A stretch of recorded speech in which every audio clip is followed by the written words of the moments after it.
Bonjour à toi, je suis heureuse de te retrouver encore une fois c'est pour la guidance hebdomadaire, la toute première guidance hebdomadaire de 2025 concernant la semaine du 6 janvier 2025.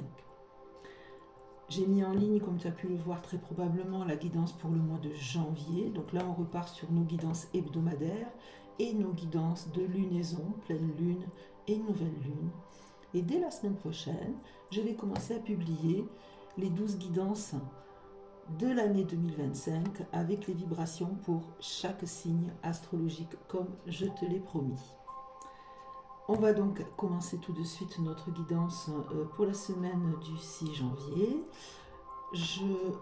Comme d'habitude, l'oracle Aklasha, l'oracle Béline et mon nouveau petit bébé que je t'ai présenté lors de la guidance de janvier, l'oracle de la forêt de Gaïa pour tout à l'heure. Alors je vais chercher, voilà, mon oracle Akasha pour aller chercher les lames qui vont nous donner les vibrations pour cette semaine. Hop, on belle carte. Donc là, je suis installée dans mon cabinet de soins. C'est vrai que d'habitude, je me mets plutôt, comme je suis seule d'habitude, au niveau du séjour pour avoir plus de place parce que la table est un petit peu plus grande. Dans mon cabinet de soins, le bureau est un petit peu plus juste, mais je pense que malgré tout, on devrait pouvoir y arriver.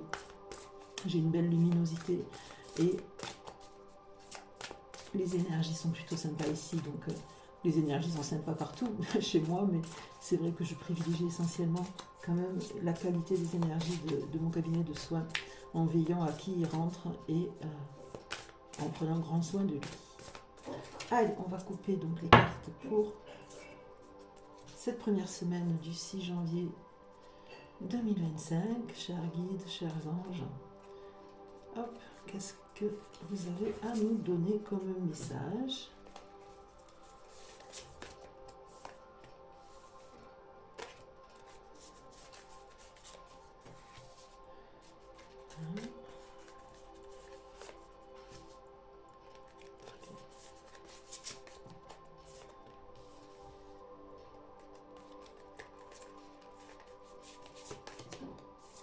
Ok, parfait. En dos de deck, qu'est-ce qu'on a? Entreprendre, le rejet, l'amour et le syndrome du sauveur. Alors, on va aller voir tout ça un petit peu plus en détail. Donc, le foyer, l'abondance, la réalisation de soi, l'imposteur, l'abandon et l'ancrage pour les 6 lames principales. Donc j'essaye de les mettre de telle sorte quand même que tu y aies accès depuis la vidéo pour aller voir. Alors tout ça, comment ça résonne? Donc déjà, je ne sais pas comment tu as ressenti ces premiers jours de janvier, mais ça a été un petit peu remuant, n'est-ce pas? En tout cas pour certains parmi nous, les énergies ont un petit peu secoué. Il y a des choses qui se sont achevées, il y a des choses qui étaient encore dans la continuité de ce mois de décembre où il y a eu énormément de brassages et de mouvements énergétiques, de nettoyage. Voilà, c'est le mot qui me vient, de nettoyage pour un petit peu clarifier le chemin. C'est vraiment comme ça que je le reçois. Clarifier le chemin pour 2025, donc il a fallu nettoyer. Ça s'est fait, je te l'avais dit, ça allait se faire un petit peu de manière mouvementée et pas forcément toujours agréable, mais c'est pour aller vers quelque chose de positif. Donc il faut qu'on reste bien centré sur nous-mêmes. D'ailleurs ça ressort avec l'ancrage là, on va aller voir ça. Et surtout veiller à rester positif, veiller à voilà, rester centré et focus sur soi pour cette année 2025. Donc le foyer, et bien tout simplement je pense que c'est peut-être très probablement au sein de ton foyer que les choses ont bougé ou sont en train de bouger.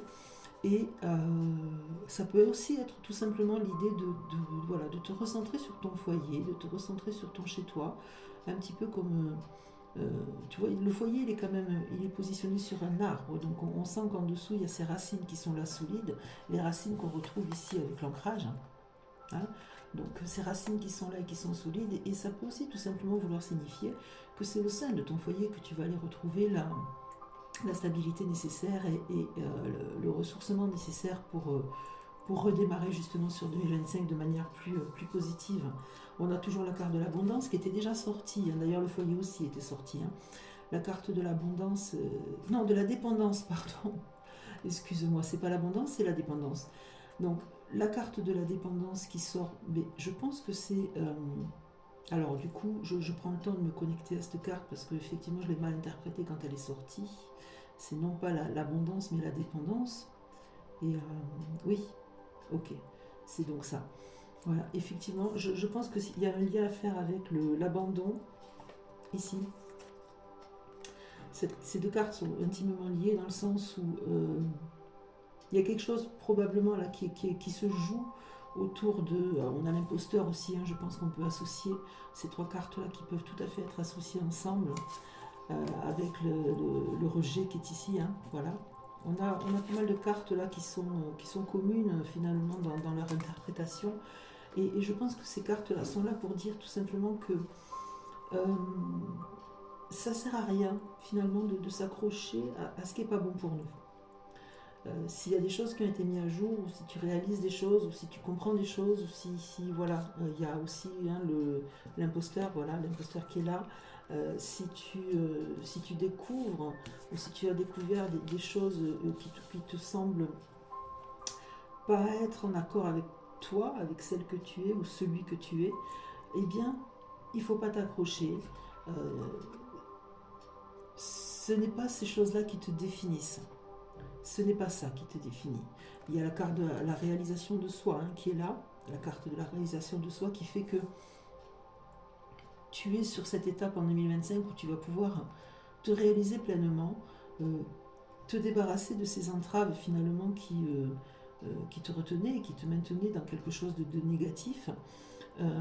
La carte ici du rejet qui est effectivement la carte de la peur d'être abandonné et rejeté, hein, puisqu'on a quand même l'abandon qui est sorti, mais également l'idée de rejeter tout ce qui n'est pas en accord, tout ce qui n'est pas écologique avec la personne que tu es, avec ce qui vibre en toi. Et il faut rompre les liens de dépendance qui sont toxiques. Il faut te libérer, tu es un être à part entière et tu n'as pas besoin de qui que ce soit pour te réaliser, pour être toi-même, pour être qui tu es. Donc la carte de l'imposteur ici, l'imposteur c'est vraiment l'idée de te débarrasser de ces gens qui sont finalement des imposteurs dans ta vie, mais aussi de t'assurer que toi-même tu n'es pas, et tu n'es pas un imposteur dans ta propre vie, tu n'es pas un imposteur dans tout ce qui se passe pour toi, tu es acteur, tu es pleinement acteur et actrice de ta vie, et c'est toi qui tiens les rênes, et tu es légitime dans tout ce que tu fais pour toi, tant que tu le fais avec l'amour et la bienveillance. Donc garde bien ça, d'ailleurs l'amour est ici, l'amour est sorti dans le dos de deck, donc l'amour est là, et il faut vraiment que tu restes focus, si tu regardes bien cette carte, c'est l'amour au sens large, mais c'est surtout l'amour de soi. L'amour de soi dans la bienveillance, dans le respect de soi-même, dans les attentions qu'on peut prendre avec soi-même pour prendre soin de soi. Et ça passe aussi par travailler ton ancrage. Travailler ton ancrage, tu sais que pour moi l'ancrage c'est quelque chose de très important, c'est ce qui permet de mieux encaisser, c'est le terme qui me vient là, parce que vraiment je pense que ça remue pas mal pour nombre d'entre nous en ce début d'année, et c'est ce qui permet d'encaisser vraiment et aussi de continuer à se développer et à se réaliser finalement, hein, à se développer. Plus on va avoir nos racines profondément ancrées dans la terre, et plus on va pouvoir se déployer et s'élever finalement vers le ciel et vers le spirituel, plus nous serons ancrés, plus nous serons en accord avec nous-mêmes, plus on pourra se réaliser. Donc l'ancrage, eh bien l'ancrage c'est travail, tu le sais, tout simplement en faisant des choses qui te font du bien, qui te nourrissent, qui t'enrichissent spirituellement, dans la bienveillance, dans l'amour. Ça peut passer par aller marcher dans la nature, ça peut passer par prendre un bon bain, aller voir un film au cinéma, passer du temps avec les gens qu'on aime. Tout ça, ça participe à son ancrage. Mais quelquefois, quand l'ancrage est malmené sur des moments ou sur des périodes vraiment spécifiques où ça se coupe plus que d'habitude, ce qui est le cas actuellement, eh bien l'ancrage, il faut le travailler aussi par la méditation, il faut le travailler par des choses comme ça. Et justement, écoute, moi j'ai déjà publié 2 vidéos concernant l'ancrage. Euh, une qui est quand même particulièrement longue, mais qui va vraiment t'aider à réaligner tes différents chakras, qui s'appelle la tour de cristal et qui est vraiment une très belle méditation. Et une autre qui va te permettre de travailler tes différents centres énergétiques, tes chakras, euh, en allant les activer pour justement permettre cet alignement tertiel et cet ancrage. Et c'est la méditation de l'eau. Donc celle-ci est un petit peu plus courte. Si tu descends dans toutes mes vidéos là sur ma chaîne, si tu fais défiler vers le bas, tu vas les retrouver toutes les deux, entre autres, avec tout le reste. Donc je t'encourage fortement à aller vers ces vidéos-là pour les écouter, te faire du bien, prendre du temps pour toi, et tout ça, ça va participer à ton ancrage. Nous avons également au début du dos de deck la carte de entreprendre. Cette carte qui est là effectivement pour nous dire qu'en ce début d'année, eh bien, il y a des choses qui se mettent en place pour se réaliser soi-même, et pour s'ouvrir un petit peu à l'avenir qui est là devant nous en ce tout début d'année 2025. Entreprendre, alors ça peut être effectivement une réalisation de projets professionnels. Soit tu décides d'entreprendre de changer de métier, soit tu décides d'entreprendre d'évoluer dans ton métier, soit tu décides peut-être de t'installer à ton compte. Donc tout ça, ça ressort effectivement à travers cette carte. Ça peut être aussi au niveau personnel, tout simplement des projets comme peut-être une union ou une installation, un déménagement ou des choses comme ça. Ça peut être aussi à ce niveau-là. On va aller voir ce que Béline peut nous proposer au niveau des énergies pour la semaine du 6 janvier 2025. J'ai des petits soucis de connexion dans mon cabinet de soins et la musique que je te mets en fond sonore bug un petit peu.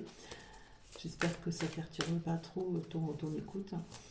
Allez, on va aller couper et voir ce que Béline nous propose autour de 3 lames. Ah ben, la famille qui ressort, tu vois, il y avait le foyer, l'union, je te parlais là justement à l'instant peut-être de mariage, et les passions. Et en dos de deck, nous avons la sagesse, la nouvelle, la beauté et la fatalité. Alors, tout ça, ça veut nous dire quoi? Tout ça, ça vient nous parler donc comme je te disais tout à l'heure par rapport au foyer, hein. Voilà, soit c'est au sein de ton foyer que c'est en ce moment un peu perturbé et bouleversant, soit c'est tout simplement qu'il faut que tu te replies sur toi et sur ton foyer, à l'intérieur de toi, autour des personnes qui constituent ta famille, dans le double sens auquel moi je l'entends, la famille de cœur et la famille de sang, bien entendu. Donc la famille est ressortie et ça... Voilà, ça pose encore plus le cadre de cette semaine et de ce début d'année. Et l'union, voilà, alors l'union, je me souviens que pour le mois de janvier, on avait l'association qui était sortie. Et je vois ça plus comme une union. Alors c'est bien entendu l'union, voilà, hein, l'union de 2 âmes qui s'aiment et qui vont s'unir. Mais ça peut aussi être une union... ce qui me vient là, c'est vraiment la notion de renforcement d'une union. Ça peut être une union amicale, ça peut être une union amicale, ça peut être une union amoureuse, et le renforcement vraiment de cette union, quelque chose qui fait que, en plus on a les passions à côté, et quand on prend ces deux lames, on voit bien qu'on a à la fois les 2 cœurs, avec des flammes, hein, là les flammes entourent les 2 cœurs, et là les flammes se jaillissent des 2 cœurs, et ce sont vraiment des lames très très proches l'une de l'autre, et ça veut vraiment dire que au niveau de toutes ces passions qui se déchaînent actuellement pour toi, à quelque niveau que ce soit, eh bien il va y avoir un renforcement d'une union, alors soit au sein de ton couple, soit au sein de ta famille, soit donc ta famille de sang, soit au sein de ta famille de cœur. Il va y avoir des choses qui vont se produire et qui vont faire que il va y avoir ce rapprochement, ce renforcement, cette solidification finalement de ce lien. C'est vraiment ce que je reçois. Au niveau du dos de deck, donc on a la sagesse. avec cette idée que ce qui se passe actuellement dans ta vie va t'aider à t'élever au-dessus des tourments qui peuvent être en bas et de tous les tumultes qu'il peut y avoir. Tu vas t'élever, ça va t'aider à t'élever et à gagner en sagesse. Et il est fort probable que pour certains parmi nous, il y ait une nouvelle que je perçois bien entendu là tout de suite comme une bonne nouvelle. C'est vraiment le mot qui est arrivé. D'ailleurs, quand j'ai lu la bonne nouvelle, alors qu'il est tout simplement écrit la nouvelle. Donc c'est vraiment la notion de recevoir une bonne nouvelle, soit par courrier, soit par téléphone, soit par une visite, soit par... En tout cas, il y a une bonne nouvelle pour toi qui se profile à l'horizon, donc je suis ravie de ça. Avec la beauté, donc c'est vraiment... Ça conforte puisqu'on retrouve on retrouve la couronne qu'on a sur la sagesse, là, hein, on retrouve la même couronne ici. Et ces deux cartes-là sont en lien finalement. Cette beauté, c'est vraiment cette idée de te réaliser, cette idée de te réaliser dans l'amour de toi, dans l'amour de tout ce qui t'entoure, et ce qui fait que ta vie est ce qu'elle est. Et cette beauté va encore plus éclore, là, en ce début d'année, cette beauté spirituelle, cette beauté euh, qui te caractérise sur tous les plans, pas uniquement une beauté physique, mais une beauté vraiment d'esprit, une beauté spirituelle. C'est vraiment le mot qui vient. Et j'ai la fatalité qui est sortie. Ça, je pense que c'est vraiment là pour nous dire, on retrouve le feu de la passion. Pour moi, ça c'est là pour te dire qu'il n'y a pas de fatalité. Justement, il n'y a pas de fatalité. Il faut que tu accueilles ce que tu vis actuellement, même si c'est difficile pour toi. Parce que tout ça, ça va aller vers quelque chose de très très positif. Et là, tu vois, je prends une grande inspiration parce que c'est vraiment ce que je viens de recevoir, c'est que même si c'est particulièrement difficile pour toi en ce début d'année, il n'y a pas de fatalité. Tout ça, ça va vraiment te permettre de te réaliser. Et on va aller chercher ensemble donc une petite lame de l'oracle de la forêt de Gaïa pour voir un petit peu quel va être ce message, son message, pour voir s'il vient appuyer ou pas tout ce que je viens de te dire.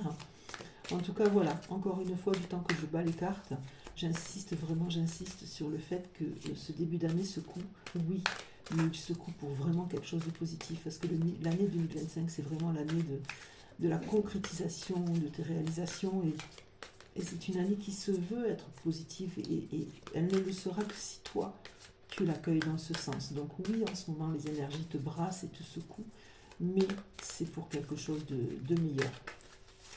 Voilà. Allez, je vais couper. Hop. Et du coup, je vais couper tout simplement parce que je vais aller chercher une lame. Le trèfle. Elle est pas belle celle-là, regarde ça. Le carte du trèfle, la carte de la chance.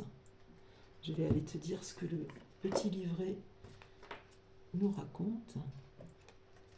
Donc c'est la carte 50. Le trèfle. Le trèfle à 4 feuilles représente l'équilibre entre les éléments de la nature et les différents aspects de la vie.